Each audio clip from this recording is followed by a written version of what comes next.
प्रिया उन चुनिंदा लोगों में थी जिसने वापस आने से मना कर दिया, पर उसका ये डिसीजन उसके लिए जानलेवा साबित होने वाला था। पर उसे ये नहीं पता था कि इस सब के बीच मेहंदी ने डॉक्यूमेंटेशन के टाइम पर अपना नाम भी पार्टनरशिप में ऐड करवा लिया है। उसने ऐसा किया तो मेहंदी को बेहोश करने के लिए था, पर ओवरडोज की वजह से उसकी मौत हो गई। निमिषा प्रिया का बर्थ 1989 केरल में पलक्कड़ डिस्ट्रिक्ट है, उसी में टाउन है कोलेंगोडे, वहां हुआ। प्रिया शुरू से ही पढ़ाई में अच्छी थी, बट इनका जो फैमिली बैकग्राउंड था वो इतना कोई स्टेबल नहीं था फाइनेंशियली। तो उनकी जो स्कूलिंग हुई और बाद में उन्होंने एक नर्सिंग डिप्लोमा भी किया, उसमें पास के चर्च ने उनकी और उनकी फैमिली की काफी हेल्प की। बट कुछ रीजंस की वजह से प्रिया अपनी नर्सिंग के एग्जाम्स में अपेयर नहीं हो पाई। प्रिया ने 2008-9 में यमन जाने का डिसाइड किया और ये यमन की कैपिटल सना में शिफ्ट हो गई और वहीं एक अस्पताल में एज अ नर्स नौकरी भी मिल गई। 3 साल काम करने के बाद जब प्रिया को लगा कि अब गाड़ी पटरी पर आ गई है, तो इन्होंने वापस इंडिया आने का फैसला किया और तब 2011 में केरल वापस आती हैं अपनी शादी के लिए और टॉमी थॉमस नाम के इस आदमी से शादी कर लेती हैं और शादी के बाद ये दोनों ही प्रिया में शिफ्ट हो जाते हैं। प्रिया अपनी नर्स की जॉब कैरी ऑन करती हैं और जो उनका हस्बैंड था थॉमस, उसे भी एक छोटी सी इलेक्ट्रीशियन की जॉब मिल गई। दिसंबर 2022 में उनकी एक बेटी हुई, पर फाइनेंशियली ये लोग इतना सब अफोर्ड नहीं कर पा रहे थे, इसलिए जो ये थॉमस था वो अपनी बेटी को लेकर वापस इंडिया आ गया। पर प्रिया अभी भी एज अ नर्स जॉब कर रही थी। 2014 तक प्रिया ने डिसाइड किया कि अब उसे जॉब छोड़ देनी चाहिए और अपना खुद का क्लिनिक शुरू करना चाहिए, क्योंकि जॉब में इतना पैसा नहीं बन पा रहा था कि उसकी फैमिली सही से जी सके। अब यमन में ये रूल है कि अगर आपको वहाँ बिजनेस करना है तो वहीं के किसी रेजिडेंट को पार्टनर बनाना पड़ेगा।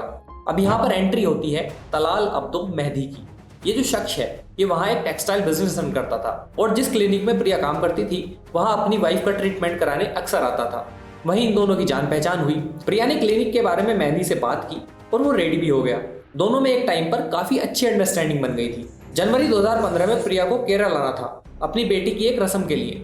प्रिया वापस केरल आ गई, पर उसके साथ मेहंदी भी आया। उसने प्रिया से जिद की कि उसे केरल घूमना है और प्रिया की फैमिली से भी मिलना है। प्रिया ने भी सीधे स्वभाव उसे हाँ बोल दिया और वो दोनों यहाँ आ गए। 1 महीना रुके, घूमे फिरे। इसी बीच मेहंदी ने चुपके से प्रिया की वेडिंग एल्बम से उसका और उसके हस्बैंड के साथ एक फोटो निकाल लिया।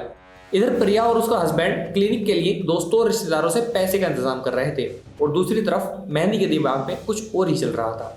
फरवरी 2015 में प्रिया और मेहंदी वापस से यमन आ गए।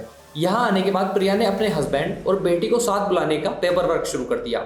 सेम टाइम पर अब्दुल लतीफ को इस बात का पता लगता है कि प्रिया अपना क्लिनिक खोल रही है। ये जो लतीफ था, इसी के क्लिनिक में प्रिया काम कर रही थी।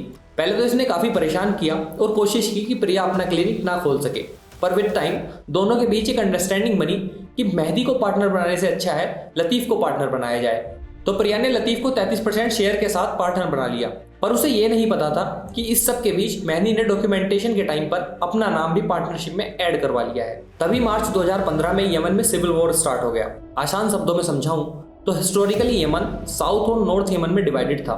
1980s और 90s में इसे एक कर दिया गया, पर कल्चरल डिफरेंसेस की वजह से पॉलिटिकल इनस्टेबिलिटी बढ़ती चली गई। बेसिकली शिया और सुन्नी मुस्लिम्स का झगड़ा है जो एट द एंड काफी डिस्ट्रक्टिव फॉर्म ले लेता है मार्च 2015 में। इंडियन गवर्नमेंट ने उस टाइम करीब 4600 इंडियन सिटीजन्स को यमन से इवैक्यूएट किया, जिसमें ज्यादातर नर्सेस थी। पर प्रिया उन चुनिंदा लोगों में थी जिसने वापस आने से मना कर दिया, क्योंकि उसका काफी पैसा क्लिनिक में इन्वेस्ट हो चुका था। पर उसका ये डिसीजन उसके लिए जानलेवा साबित होने वाला था। क्लिनिक स्टार्ट हो गया, अच्छा चलने लगा, बट मेहंदी ने अपना रंग बदलना शुरू कर दिया। इंडिया से जो वेडिंग फोटो वो लाया था, इसने उसे मॉर्फ करके थॉमस की जगह अपना फोटो लगवा दिया। फेक मैरिज सर्टिफिकेट भी बनवा लिया जिसमें मेंशन था कि मेहंदी और प्रिया हस्बैंड वाइफ हैं। उसने धीरे धीरे लोकेलिटी में सबको ये बात बता दी कि प्रिया उसकी वाइफ है। उसने धोखे से प्रिया के पासपोर्ट और सारे डॉक्यूमेंट्स चुराकर अपने पास रख लिए और एक टाइम पर आकर प्रिया को रियलाइज हुआ कि क्लिनिक का पैसा गायब हो रहा है। इस बारे में लतीफ से बात करने पर पता चला कि प्रिया का पैसा मेहंदी अपने पास रख रहा है, ये कहकर कि उन दोनों की शादी हो चुकी है। इस बात का पता लगते ही प्रिया मेहंदी से सवाल करती है। इस पर मेहंदी उसे टॉर्चर करना शुरू कर देता है।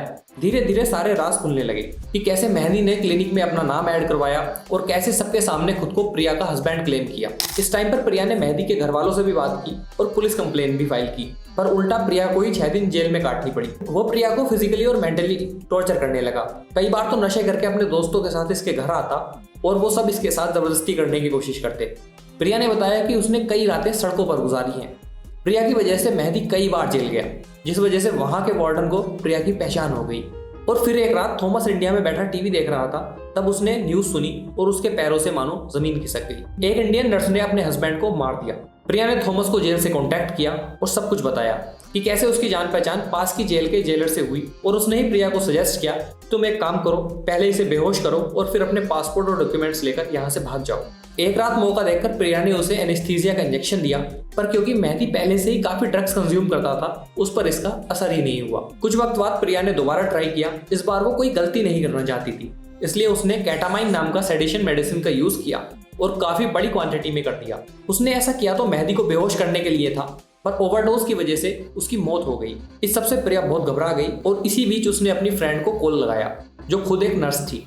उसके दोस्त ने उसे कहा कि सबसे पहले तो पैनिक क्रिएट मत करो, बाकी मैं कुछ टाइम में वहां पहुंच रही हूँ। उसकी दोस्त वहां पहुंचती है और सिचुएशन के हिसाब से उसने प्रिया को सजेस्ट किया कि देखो, आज नहीं तो कल इस बात का पता सबको लग ही जाएगा।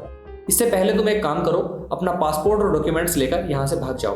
प्रिया को उस टाइम पर पैनिक अटैक्स आ रहे थे, तो उसकी जो दोस्त थी उसने ही मेहदी की बॉडी के टुकड़े किए और एक टैंक में डाल दिए।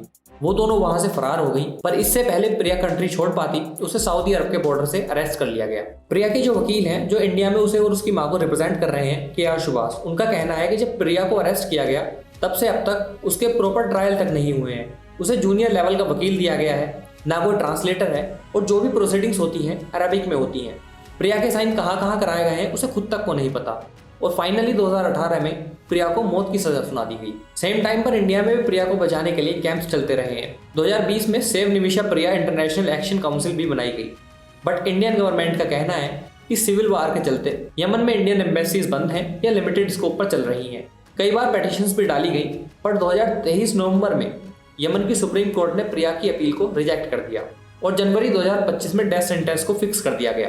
बट एक बार फिर वहां की एपेक्स कोर्ट ने प्रिया और उसकी फैमिली के सामने लास्ट ऑप्शन रखा है, blood money. Blood money basically एक लॉ है जिसे दिया के नाम से भी जाना जाता है, जो शरिया कानून में एक कानून है। ये जितनी भी मुस्लिम कंट्रीज हैं, यहाँ या तो शरिया चलता है या कॉन्स्टिट्यूशन, पर उसमें भी शरिया लॉ इंक्लूड होता है। इसके हिसाब से अगर आपसे किसी की मौत हो जाती है इंटेंशनली और अनइंटेंशनली, तो आपको जो सजा मिली है, फांसी या उम्र कैद, उससे आप बच सकते हैं अगर विक्टिम की फैमिली कुछ पैसे लेकर आपको माफ कर देती है तो। वहीं अगर इसे कंपेयर करें इंडिया से, तो हमारे देश में कॉन्स्टिट्यूशन और भारतीय न्याय संहिता ही तय करती है कि सजा क्या होगी। अगर आपने किसी का कत्ल कर दिया है तो कंपनसेशन का कोई प्रावधान ही नहीं है, क्योंकि आपने जो काम किया है उससे सिर्फ उस फैमिली पर इफेक्ट नहीं पड़ा, बल्कि उससे पूरे समाज में एक गलत मैसेज गया है। तो अब वो क्राइम गवर्नमेंट ऑफ इंडिया के खिलाफ माना जाएगा। बहरहाल प्रिया के केस में उसे एक मौका मिला है कि वो बच सकती है, और अगर हम ये कहें कि ये रेस अगेंस्ट टाइम है तो ये गलत नहीं होगा। फिलहाल इस टाइम जब तक मैं ये वीडियो रिकॉर्ड कर रहा हूँ, प्रिया को बचाने के लिए नेगोशिएशंस जारी हैं, और आई होप कि सब कुछ ठीक हो। जल्दी मिलेंगे एक नए मुद्दे के साथ, तब तक के लिए जय हिंद, जय भारत।